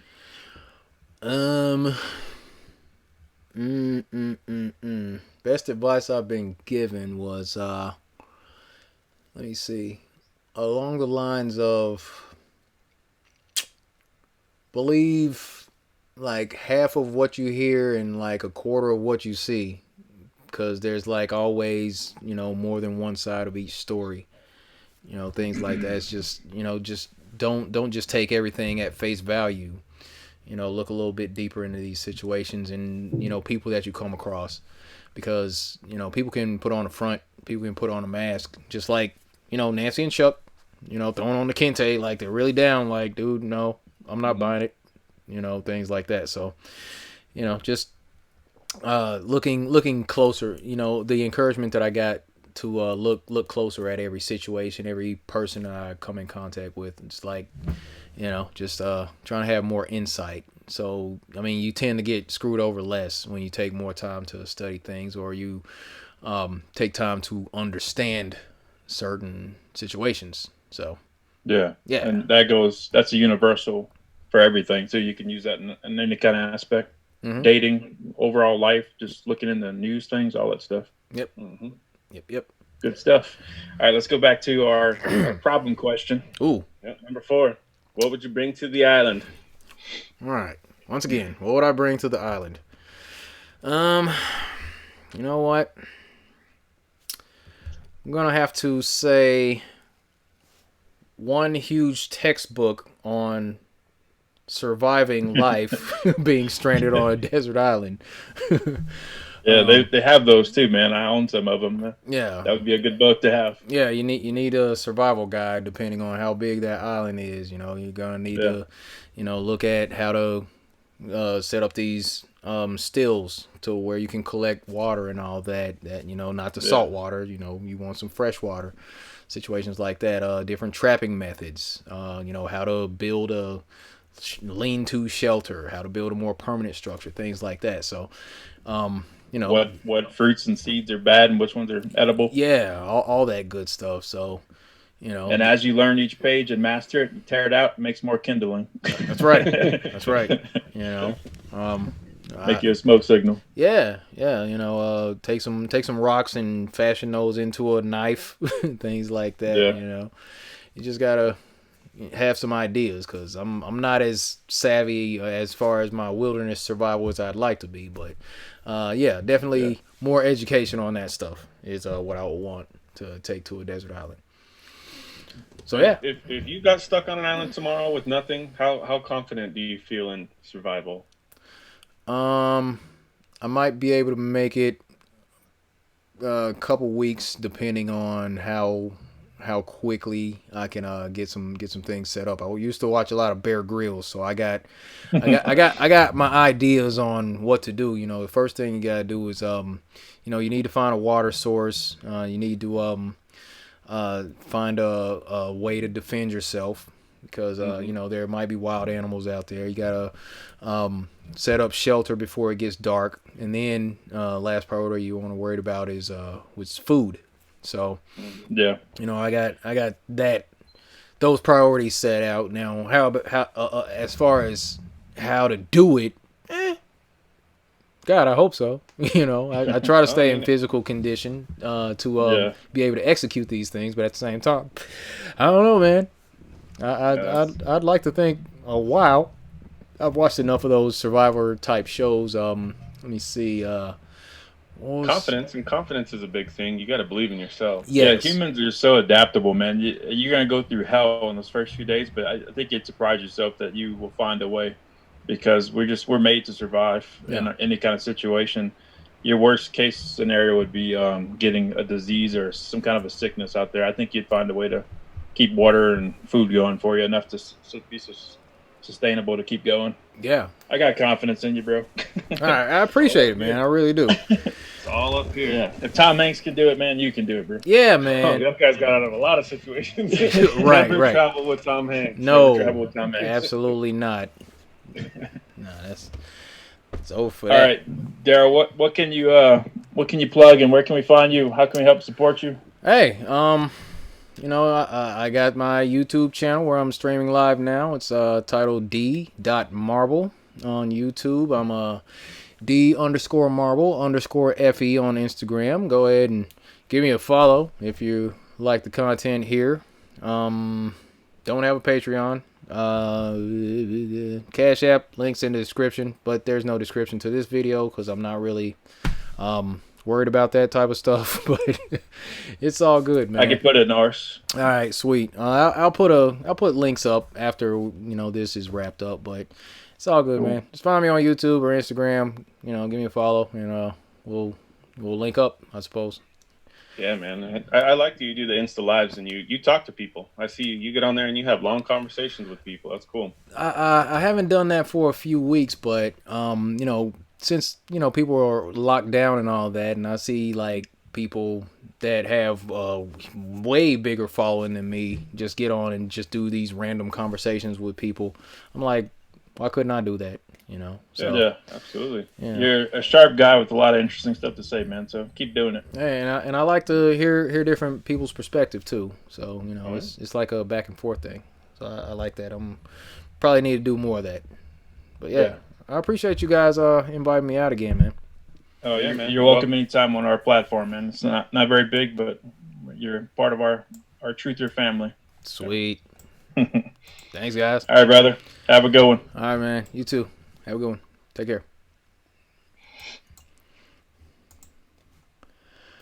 All right, folks. So looks like we're wrapped up here. Let me see. Got this thing. I clicked it off, and they're still on lock. All right. So appreciate y'all.